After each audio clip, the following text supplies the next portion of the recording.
Assalamualaikum student, you are welcome in my YouTube channel, The Physics School Student. This is a channel where you can find the real concept of physics in easiest way.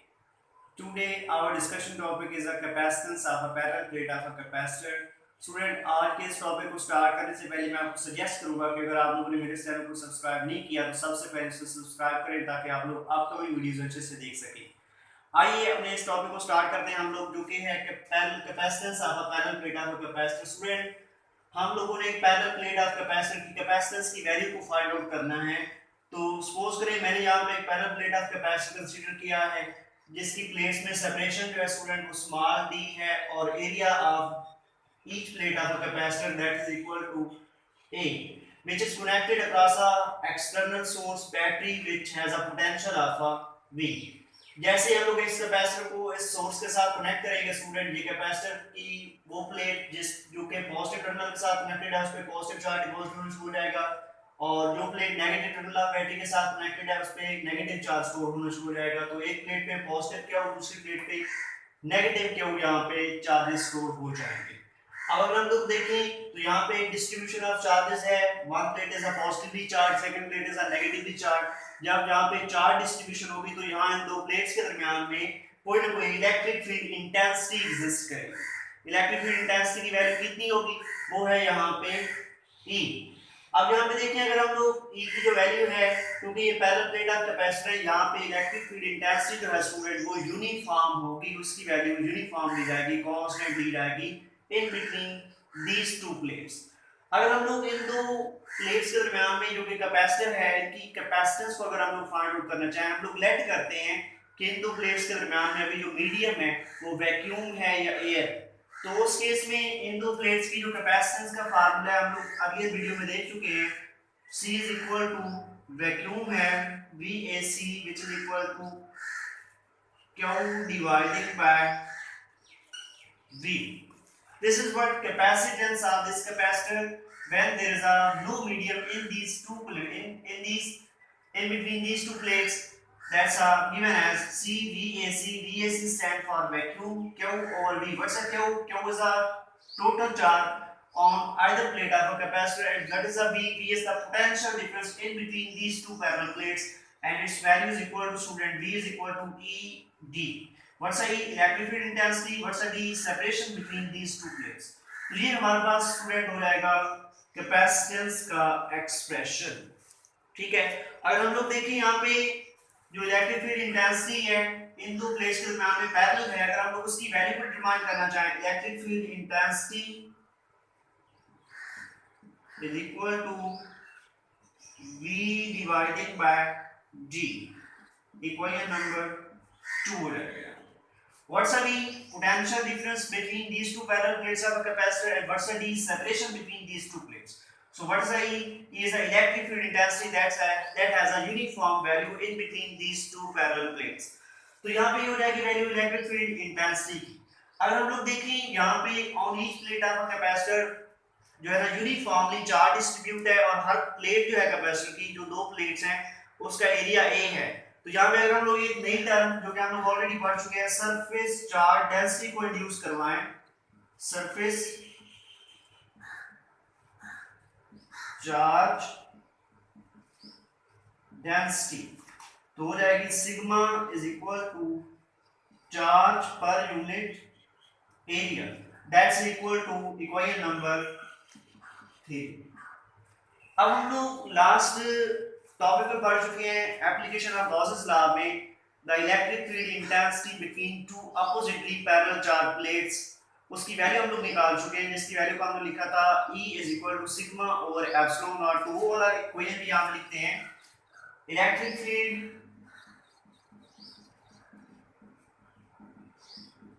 Intensity between oppositely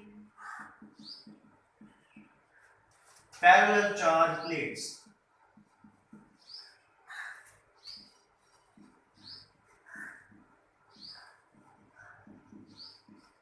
That's equal to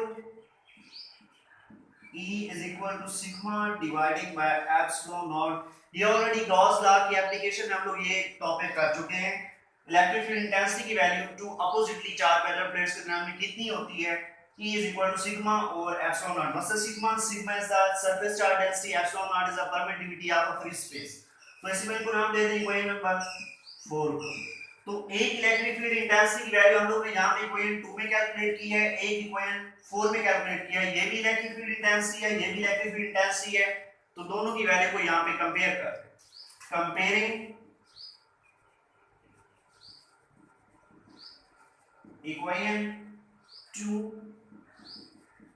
and equation 4, तो इनको compare करें अगर यहाँ पे, तो ये हो जाएगा V divided by D sigma divided by epsilon nought. अब सिग्मा की वैल्यू हम लोग यहाँ पे निकाल चुके हैं, surface charge density that's a charge per unit area. तो इसकी वैल्यू यहाँ पे पुट कर दे, सिग्मा की वैल्यू रहेगा V divided by D which is equal to Q divided by A into epsilon nought. तो यहाँ पे V और D which is equal to Q और A into epsilon naught। अगर इस इक्वेशन को थोड़ा सा रीअरेंज करें हम लोग, तो ये इस तरह से हो जाएगा, हमारे पास V को इधर ले जाएं और A into epsilon naught को इधर ले जाएं, ये हो जाएगा A epsilon naught dividing by D which is equal to Q dividing by V। आप लोग पढ़ चुके हैं what's Q dividing by V equation number 1 में, C V A C के इक्वल है। तो हम लोग इस इक्वेशन में इसकी जगह पे लिख सकते हैं कैपेसिटेंस ऑफ कैपेसिटर चार पर यूनिट पोटेंशियल जो है, ठीक है, ये रहेगा CVAC which is equal to A epsilon naught dividing by D। What is this? This is the expression of capacitance of parallel plate of a capacitor when there is a no medium in between these two parallel plates of a capacitor। जब capacitor की plates के दरमियान में कोई medium नहीं होगा, vacuum होगा या एयर होगा, उस केस में कैपेसिटेंस ऑफ कैपेसिटर का जो फार्मूला बनेगा वो होगा A epsilon naught dividing bye D। तो इस इक्वेशन को हम लोग नाम दे देंगे इक्वेशन नंबर 5। अब अगर हम लोग इंसुलेटिंग मटेरियल, इंसुलेटिंग मीडियम को प्लेस कर दें पैरेलल प्लेट्स ऑफ कैपेसिटर के दरमियान में, तो फिर क्या होगा? उसकी कैपेसिटेंस में कितना चेंज आएगा? आया कि उसकी कैपेसिटेंस में इंक्रीज आएगा, डिक्रीज आएगा, क्या चेंजेस होंगी, इसको हम लोग ऑब्जर्व करेंगे। इसलिए मैं यहाँ पे ये दो डायग्राम बनाई।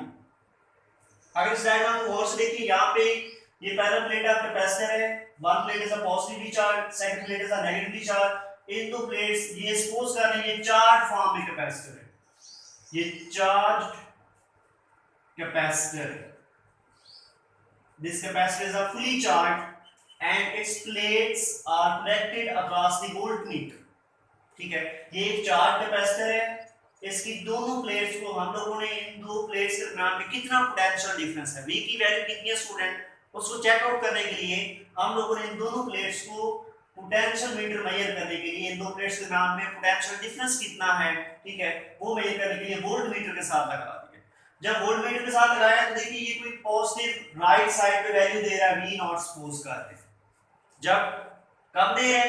जब दोनों प्लेट के दरमियान में क्या है, कुछ भी नहीं है, वैक्यूम है। जब वैक्यूम में कोई रीडिंग जो है potential difference between these two parallel plates that's a V nought. अगर इन दो पैरेलल प्लेट्स के दरमियान को मीडियम प्लेस कर दें, सेकंड डायग्राम में, ठीक है।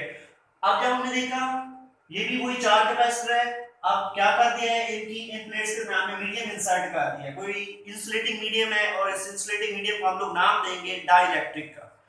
अब जब हमने इसको मीडियम प्लेस कर दिया तो हम लोगों ने चेक किया वोल्टमीटर कितनी रीडिंग देता है, तो हमने देखा कि वोल्टमीटर जो रीडिंग दे रहा था ना पहले V नॉट, अब उससे रिड्यूस हो गई है, कम हो गई। Potential difference between these two parallel plates would be reduced as we have to insert the insulating medium in between these two plates। जब हम लोग चार्ज कैपेसिटर की पैरेलल प्लेट्स के दरमियान में कोई इंसुलेटिंग मीडियम प्लेस करेंगे स्टूडेंट, तो उनकी जो प्लेट्स के दरमियान में पोटेंशियल डिफरेंस है कैपेसिटर की, उसकी वैल्यू रिड्यूस कर जाएगी, कम हो जाती है। ये हम लोगों ने प्रैक्टिकली यहां से मेजर किया। अगर V की वैल्यू कम होती है तो हम लोग ये फार्मूला पढ़ चुके हैं यहाँ पे, C is equal to Q over V। ये फार्मूले में देखें, if the charge stored on a capacitor is a constant, अगर चार्ज की वैल्यू सेम है, उसमें कोई चेंज नहीं आता, ठीक है, if V reduces then the C increases, so you can say that C inversely proportional to V. Potential difference between plates of a capacitor is inversely proportional to the capacitance of a capacitor. अगर दो plates के दरमियान में, capacitor की दो plates के दरमियान में मीडियम प्लेस करने से उनके दरमियान में पोटेंशियल डिफरेंस की वैल्यू डिक्रीज होती है, ठीक है, तो नो डाउट इस फार्मूले से देखें V डिक्रीज होगा तो C की वैल्यू इंक्रीज होगी, तो इस तरह से जो कैपेसिटेंस ऑफ कैपेसिटर है उसकी वैल्यू इंक्रीज कर जाएगा, उसकी वैल्यू में इंक्रीमेंट आएगा। कितना इंक्रीमेंट आएगा उसकी वैल्यू को हम लोग अब डिटरमाइन करेंगे कि एक पैरेलल चार कैपेसिटर की प्लेट्स के दरमियान में अगर हम लोग डाइइलेक्ट्रिक प्लेस कर दें तो उसकी कैपेसिटेंस में जो इंक्रीज आ रहा है उसकी वैल्यू में कितना इंक्रीज आ रहा है, कितना इंक्रीमेंट है, उसकी वैल्यू को हम लोग यहाँ पे अब डिटरमाइन करेंगे। ये आपकी कैलकुलेशन याद रखनी है, ये यहाँ पे कंसेप्ट मैंने आपको बता दिया है। अब हम लोग नोट करेंगे कैपेसिटेंस ऑफ कैपेसिटर जब वहां पे मीडियम प्लेस कर दिए, ठीक है, capacitance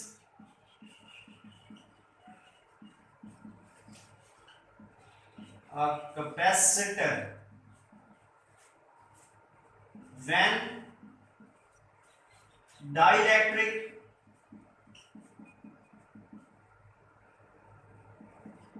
is placed in between parallel plates.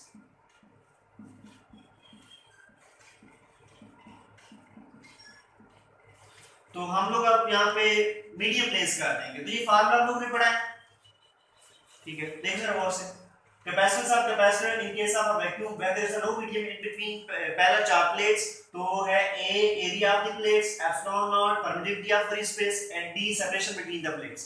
अगर हम लोग मीडियम प्लेस कर दें तो ये रहेगा C M E D, capacitance of capacitor when medium तो प्लेस करेंगे तो कैपेसिटेंस की वैल्यू हमारे पास कुछ यूं होगी, इसी एक्सप्रेशन में एप्सिलॉन नॉट जब मीडियम नहीं था तो एप्सिलॉन नॉट था, परमिटिविटी ऑफ फ्री स्पेस था, अब मीडियम प्लेस कर दिया तो एप्सिलॉन एमईडी हो जाएगा, यहाँ पे ये हो जाएगा area into epsilon M E D dividing by D, equation number 6।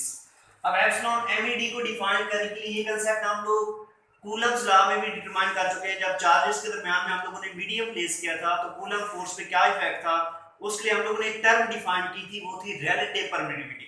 यहाँ पे भी सेम टर्म हम लोग डिफाइन करेंगे, relative permittivity epsilon R, that's a ratio between the permittivity of medium to the permittivity of a free space. Relative permittivity ratio है permittivity of a medium to the permittivity of a free space. यहां से अगर हम लोग value निकाले permittivity of medium की, वो हो जाएगा epsilon MED which is equal to epsilon R into epsilon not.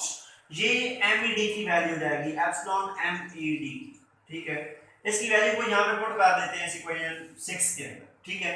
जब इसको पुट करें सी एमईडी, ये हो जाएगा area into epsilon R epsilon naught dividing by D, ये वैल्यू हो जाएगी हमारे पास। Capacitance of a capacitor when medium is placed in between parallel plates of capacitor then the expression is given there, तो उस वक्त ये एक्सप्रेशन बन जाएगा इसमें, ठीक है। अब यहाँ पे देखिए इसको थोड़ा रीअरेंज करके लिखिए हम लोग, अगर यहाँ पे इसको यूं लिख सकते हैं C MED A into epsilon naught dividing by D into epsilon R, multiply आ रहा था ब्रैकेट से बाहर देखिए इसमें, इस ब्रैकेट वाली टर्म को जरा और से देखिए, ये किसकी इक्वल है, इक्वेशन 5 के इक्वल है, that's a area into permittivity of free space divided by D, तो वही चीज है। मीन इसकी जगह पे ये चीज लिख सकते हैं सी वैक्यूम, ठीक है, ये हो जाएगा सी MED which is equal to CVAC into epsilon R। What is this meant? इसका क्या मतलब है, ठीक है। Capacitance of parallel plate of a capacitor when dielectric is placed in between parallel plates, that's equal to the capacitance of a capacitor when there is a no medium between the parallel plate of a capacitor into relative permittivity, ठीक है। अब देखिए CVAC capacitance of a capacitor when no medium is placed in between the parallel plate of capacitor, वो multiply हो रहा है यहाँ पे स्टूडेंट किससे, एप्सिलॉन आर से, और रिलेटिव परमिटिविटी मोर देन 1 होती है, मोर देन लेस देन 1 नहीं ली जाती होती, कभी भी रिलेटिव परमिटिविटी की जो वैल्यू है वो मोर देन 1 होती है। इसका मतलब ये है कैपेसिटेंस ऑफ कैपेसिटर जब कोई मीडियम नहीं है, ठीक है, जब हम लोग मीडियम प्लेस कर देंगे तो उस वक्त जो कैपेसिटर की कैपेसिटेंस है, ठीक है, वो कितनी हो जाएगी, जब मीडियम नहीं था उससे एप्सिलॉन आर टाइम मल्टीप्लाई होकर हमें मिले, मीन वो इंक्रीज हो जाएगी, कितना, एप्सिलॉन आर। दोबारा सुने, जब हम लोग दो पैरेलल प्लेट्स ऑफ कैपेसिटर के दरमियान में मीडियम प्लेस कर देंगे तो उसकी जो कैपेसिटेंस होगी स्टूडेंट CMED वो इक्वल होगी किसके, जब दो पैरेलल प्लेट के दरमियान में मीडियम नहीं था उसको मल्टीप्लाई कर दें किससे, एप्सिलॉन आर से, मीन वो जो एप्सिलॉन सॉरी वो जो C वैक्यूम था वो मल्टीप्लाई हो जाएगा एप्सिलॉन आर से, मीन जो CMED है वो इक्वल है C वैक्यूम के, लेकिन कितना, एप्सिलॉन आर टाइम मल्टीप्लाई होने के बाद मीन हमारे पास CMED की वैल्यू क्या है, ग्रेटर है, ठीक है, CMED की वैल्यू हमारे पास जो होगी वो क्या होगी, ग्रेटर होगी C वैक्यूम से, ठीक है। मीन जब हम लोग कभी डाइइलेक्ट्रिक प्लेस करेंगे पैरेलल प्लेट ऑफ कैपेसिटर के दरमियान में तो उसकी जो कैपेसिटेंस है कैपेसिटर की वो इंक्रीज कर जाएगी, क्यों, क्योंकि उस कैपेसिटर की पैरेलल प्लेट के दरमियान में जो पोटेंशियल डिफरेंस की वैल्यू है वो डिक्रीज करेगी, पोटेंशियल डिफरेंस डिक्रीज करेगा तो कैपेसिटेंस इंक्रीज होगी, और कैपेसिटेंस कितनी इंक्रीज होगी, वो होगी एप्सिलॉन आर टाइम्स वो क्या हो जाएगी, इनहांस हो जाएगी, इंक्रीज हो जाएगी, इंक्रीज्ड। अगर यहां से हम लोग सेम एप्सिलॉन आर की वैल्यू को डिफाइन करना चाहें, जैसे से मैंने यहां पे डिफाइन किया था, ये वाला दोबारा से डिफाइन करें, ये फार्मूला हो जाएगा यहां पे epsilon R which is equal to CMED dividing by C vacuum. इसको दोबारा डिफाइन कर सकते हैं, relative permittivity is the ratio in between the capacitance of a capacitor when the medium is placed in between the parallel plate of a capacitor to the capacitance of capacitor when there is a no medium placed between the parallel plate of a capacitor। जब capacitance of capacitor कितनी है, जब medium place की है उसको divide कर दें capacitance of capacitor, जब वहां पे कोई मीडियम नहीं है तो दोनों में जो रेशियो होगी वो स्टूडेंट रिलेटिव परमिटिविटी के इक्वल होगी। तो इसके साथ ही हमारा ये आज का आसान सा टॉपिक जो कि वेरी इंपॉर्टेंट टॉपिक है वो यहाँ पे खत्म होता है। इसके मुतालिक आपका कोई भी क्वेश्चन हो कमेंट्स में उसे मुझे कमेंट्स करें उस पर, ठीक है, मुझे मेल कर सकते हैं आप लोग। और इसके साथ ही अल्लाह हाफिज़, मेरे चैनल को सब्सक्राइब करना मत भूलिएगा। द फिजिक्स स्कूल, अल्लाह हाफिज़।